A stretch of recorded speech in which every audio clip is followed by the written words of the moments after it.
আমরা দুইটা ব্যবসায়ের কথা বলবো। বলেন কয়টা ব্যবসায়ের কথা? দুইটা ব্যবসা। আল্লাহ তাআলা কোরআনুল কারীমের ভিতরে সূরা বাকারার 16 নম্বর আয়াতে একটা ব্যবসার কথা বলছেন। আজ সূরা তাওবার 111 নম্বর আয়াতে আল্লাহ সুবহানাহু ওয়া তাআলা আর একটা ব্যবসার কথা বলছেন।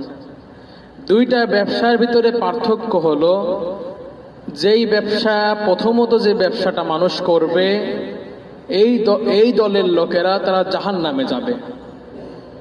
আর একটা ব্যবসা হলো যেই ব্যবসা মানুষ করলে সেই দলের লোকেরা জান্নাতে যাবে। বলি সুবহানাল্লাহ। আল্লাহ রাব্বুল আলামিন কোরআনুল কারীমের ভিতরে দ্বিতীয় নম্বর সূরা বাকারার প্রথম নম্বর পারার 16 নম্বর আয়াতে আল্লাহ তাআলা বলছেন, উলাইকাল্লাযীনা ইশতারাউদ-দালালাতা বিল হুদা। আল্লাহ তাআলা বলছেন, কতক লোক, কিছু মানুষ আছে যারা ক্রয় করে নিয়েছে তাদের হেদায়েতের বিনিময়ে কুফরির পথকে। ভালো করে বোঝেন, কিছু মানুষ আছে যারা হেদায়েতের পথে ফিরার পরেও তারা গুমরাহির পথে আবার চলে গিয়েছে। তারা নিজেদের হেদায়েতকে বিক্রি করে তারা আবার গুমরাহি কিনে নিয়েছে। প্রখ্যাত সাহাবী আব্দুল্লাহ ইবনে মাসউদ রাদিয়াল্লাহু তাআলা আনহু, ইবনে আব্বাস রাদিয়াল্লাহু তাআলা আনহু বলতেছেন, তাফসীরে ইবনে কাসিরের ভিতরে আসছে, এটা হলো সেই সকল লোক যারা প্রথমত হেদায়েতের পথে আসছিল, তারা মুসলমান হয়েছিল, এরপরে তারা আবার পুনরায় তাদের যে গুমরাহির পথ, এখনো তারা মুসলমান দাবি করে, কিন্তু তারা অনেক আগেই তাদের ঈমানটা বিক্রি করে দিয়েছে। ঈমান কি করে দিয়েছে? বলেন কি করে দিয়েছে? বিক্রি করে দিয়েছে। আমার বাংলাদেশে ঈমান সবচেয়ে বেশি বিক্রি হয় কোথায় জানেন? বলেন তো কোথায়? চায়ের দোকানে। কোথায়? চায়ের দোকানে। হাস্যকর মনে হলেও আমরা কত আগে যে ঈমান চায়ের দোকানে বিক্রি করে দিয়েছি আমরা নিজেরাও জানি না। কারণ কি? কারণ হলো, আমরা যখন ছোট ছিলাম অধিকাংশ আমাদের ভাইয়েরা তারা মক্তবে পড়াশোনা করেছে, অধিকাংশ মানুষ মক্তবে পড়েছে কিংবা ছোটবেলায় মাদ্রাসায় পড়েছে, যেখানেই পড়ুক, নুরানিতে পড়েছে, তাদেরকে শেখানো হয়েছে ওযু ভঙ্গের কারণ 14টি 13টি, রোজা ভঙ্গের কারণ এই কয়টি, নামাজ ভঙ্গের কারণ এই কয়টি, এভাবে তাদেরকে শেখানো হয়েছে। কিন্তু আমাদের কখনোই শেখানো হয়নি ঈমান ভঙ্গের কারণ কি কি। কেউ জানেন ঈমান ভঙ্গের কারণ কি কি? কেউ বলতে পারবেন না। তাহলে আমরা কিভাবে বুঝবো যে ঈমান আমাদের আছে না নেই?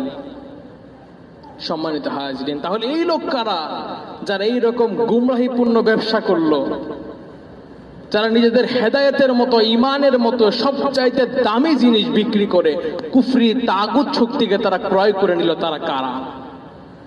আল্লাহ তাআলার পরে বলছেন, ফামা রবিহাত তিজারাতুহুম, তারা যে ব্যবসা করেছে তারা মোটেও লাভবান হয়নি।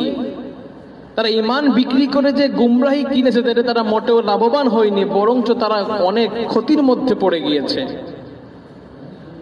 এর ব্যাখ্যায় মুজাহিদ রাহিমাহুল্লাহ তিনি বলতেছেন,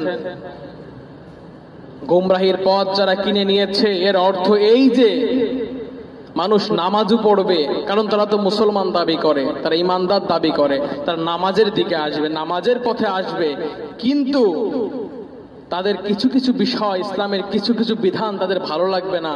তাদের ওই যে অন্য যে কালচার আছে, হিন্দু ভাইদের যে কালচার আছে, খ্রিস্টানদের যে সংস্কৃতি আছে, তাদের মুসলমানদের এই সংস্কৃতির চাইতে ওইগুলো তাদের কাছে সবচেয়ে বেশি ভালো লাগবে।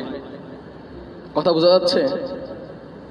আমাদের যে সুন্নাহগুলো আছে, আল্লাহর নবী যে নিয়মগুলো দেখিয়ে দিয়েছেন, বসে পানি পান করো, ডান হাত দিয়ে খাবার খাও, আর আজ মানুষেরা বা হাত দিয়ে বিস্কুট খাচ্ছে, বা হাত দিয়ে পানি খাচ্ছে, দাঁড়িয়ে দাঁড়িয়ে পানি খাচ্ছে।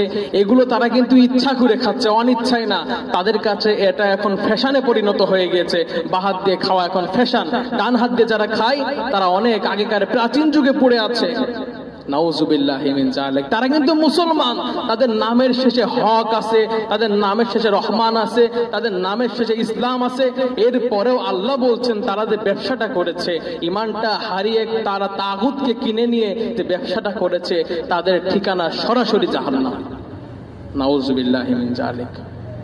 সম্মানিত হাজরিন, এই হলো এক প্রকার যাদের ইমানকে বিক্রি করে দিয়েছে। দেখুন, অনেক জায়গায় এখন যদি কোরআনের কথা হয়, কোরআনের আলোচনা করা হয়, সে মুসলমান কিন্তু তার এটা ভালো লাগে না। এরকম লোক আছে না? একটু বলেন, এরকম লোক কি আছে? কোরআনের কথা হয় কিন্তু সে মুসলমান, তার ভালো লাগে না। কেন তোমার ভালো লাগবে না? আল্লাহ যেখানে বলছেন ওয়াইজা তুলিয়াত আয়াতিহিম, তোমাদের সামনে যখন কোরআনের আয়াতগুলো তেলাওয়াত করা হয়, যাদাতুম ঈমান, তোমাদের ঈমান বেড়ে যাবে। কার কথা বলেন? আল্লাহর কথা। সূরা আনফালের 2 নম্বর আয়াত আল্লাহ তাআলা বলছেন কোরআনের আয়াত তেলাওয়াত করা হলে, তাফসীর করা হলে তোমাদের ঈমান বৃদ্ধি পাবে। আর আপনি ওটা কি করেন? বাধা দেন। আপনি ওটা ধ্বংস করার চিন্তা ভাবনা করেন, আপনি ওটা বন্ধ করে দেওয়ার চিন্তা ভাবনা করেন। মনে রাখেন, আপনি যে কাজ করতেছেন আপনার জন্য জাহান্নাম অবধারিত। সম্মানিত হাজরিন, এই হলো এক প্রকার যারা নিজেদের ঈমান বিক্রি করে গুমরাহির পথ কিনে নিয়েছে। এদের ঠিকানা কোথায়? একটু সকলে বলেন কোথায়? জাহান্নামে এদের ঠিকানা। আরেক শ্রেণী আসুন, সূরা তাওবার 111 নম্বর আয়াতে আল্লাহ তাআলা বলছেন ইন্নাল্লাহা আশতারা মিনাল মুমিনিনা আনফুসাহুম ওয়া আমওয়ালাহুম। আল্লাহ তাআলা বলছেন ইন্না হরফে মুশাব্বা বিল ফেল, আরবি গ্রামার যারা বলছেন এর অর্থ হলো নিশ্চয়, অবশ্যই। ইন্নাল্লাহা, নিশ্চয় আল্লাহ তাআলা ক্রয় করে নিয়েছেন। আল্লাহ তাআলা কি করেছেন? আল্লাহ তাআলা ক্রয় করে নিয়েছেন মিনাল মুমিনিনা, মুমিনদের কাছ থেকে, আনফুসাহুম, তাদের নিজের অন্তরকে। মুমিনদের অন্তরকে আল্লাহ তাআলা ক্রয় করে নিয়েছেন। ওয়া আমওয়ালাহুম, এবং তাদের যে ধন সম্পদ আছে আল্লাহ বলছেন ওইগুলোকেও আমি আল্লাহ ক্রয় করে নিয়েছি। আল্লাহ কয়টা জিনিস কিনলেন? ভালো করে শুনুন, কয়টা কিনলেন? 2টা।